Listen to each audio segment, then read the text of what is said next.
సత్యధర్మ దర్శనం ప్రేక్షకులకి శుభస్వాగతం. శ్రావణ పౌర్ణమి శుభాకాంక్షలు.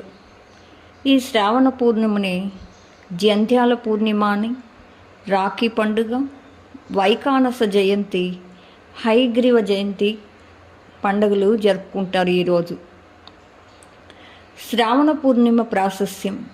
శ్రావణ పూర్ణిమను జంధ్యాల పూర్ణిమ అని కూడా అంటారు.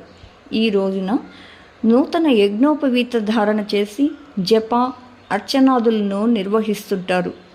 యజ్ఞోపవీతం అనే పదం యజ్ఞము, ఉపవీతము అనే రెండు పదాల కలయిక వల్ల ఏర్పడింది. యజ్ఞము అంటే యాగము, ఉపవీతము అంటే దారము అనే అర్థాలున్నాయి. యజ్ఞోపవీతము అంటే యోగ కర్మ చేత పునీతమైన దారము అని అర్థం. యజ్ఞోపవీతం సాక్షాత్తు గాయత్రీదేవికి ప్రతీక.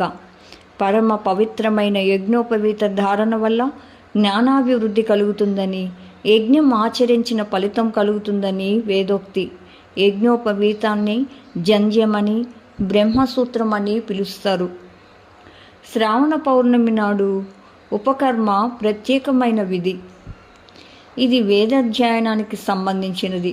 ప్రాచీన సంస్కృత నిఘంటువైన అమరకోశాన్ని రచించిన అమరసింహుడు సంస్కారపూర్వం గ్రహణం స్వాదుపాకరణం సుతేహ అన్నాడు. సంస్కారం అంటే ఉపనయనం, వేదాన్ని అధ్యయనం చేయడం. ఉపాకరణం సంస్కారపూర్వకంగా వేదాధ్యయనం చేయడమే ఉపాకర్మ. మహర్షులు మనకు విధించిన 16 సంస్కారాలలో ఉపనయనం ఒకటి. సంస్కారాలన్నింటిలో ఇది అత్యంత ప్రాముఖ్యమైనది.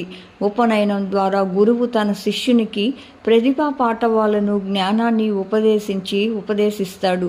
ఉపనయన సంస్కారం పొందిన వారిని ద్విజులని అంటారు. ఉపనయన సందర్భంలోని యజ్ఞోపవీతాన్ని ధరింపజేస్తారు. ఎడమ భుజం పైనుండి ధరిస్తారు కాబట్టి దీనిని ఉపవీతం అంటారని అమరకోశం చెప్తుంది. ఉపనయనం చేసుకొని జంధ్యాన్ని వేసుకున్న వ్యక్తి త్రికాల సంధ్యావందనం చేయుటకు, గాయత్రీ పూజ చేయుటకు మరియు ఇతర పూజలు చేయుటకు అర్హుడవుతాడు. యజ్ఞోపవీత ధారణకు అర్హులైన వారందరూ ఈరోజు పాత జంధ్యమును తీసివేసి కొత్త జంధ్యమును యజ్ఞోపవీతం ధరించవలను.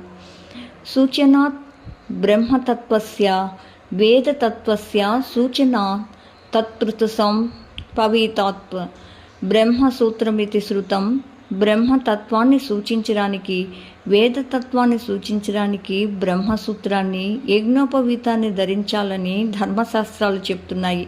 అదేవిధంగా